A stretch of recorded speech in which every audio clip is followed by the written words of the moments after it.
বছরের প্রথম দিন ঘরের ভেতর আগুনে পুড়ে মর্মান্তিকভাবে মৃত্যু হল ৭০ বছর বয়সের এক বৃদ্ধার।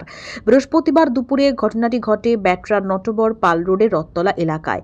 বৃদ্ধাকে গুরুতর আহত অবস্থায় হাওড়া জেলা হাসপাতালে ভর্তি করা হয়। সেখানে আভারানী পাল নামে ওই বৃদ্ধার মৃত্যু হয়। স্থানীয় ও পুলিশ সূত্রে খবর, ওই বাড়িতে বৃদ্ধা তার ছেলে সুমনকে নিয়ে থাকতেন। এদিন সকালে তার ছেলে সুমন বাইরে কোনো কাজে গিয়েছিলেন, আর তখন বৃদ্ধা ঘরে একাই ছিলেন। কোনোভাবে প্রদীপ বা ধূপের আগুন থেকে বৃদ্ধার ঘরে আগুন লেগে যায় এবং ঘরের সমস্ত আসবাবপত্র পুড়ে ছাই হয়ে যায়।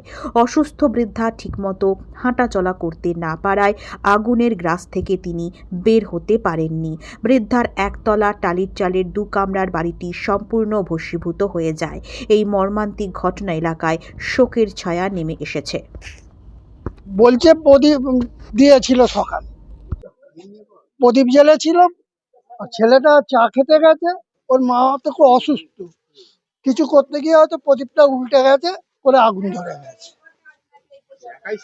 একাই থাকে, উনি অসুস্থ, ভালো করে হাঁটতে পারে।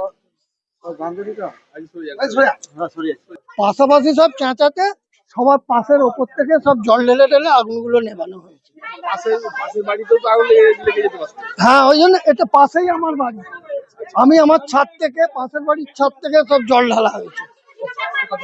প্রচুর জল ঢেলেছি, আগুন নিভে গেছে। দমকল এসেছে, দমকলের পাইপ নেই এখানে ঢোকানো, পাইপ ছোট, আমরাই নিভিয়েছি।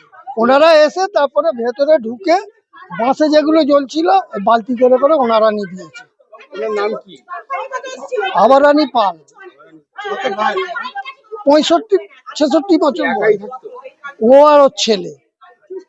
ছেলে তো বাইরে থাকতো, মাঝে এসছে। আপনার নাম? আমার নাম গোবিন্দ দে।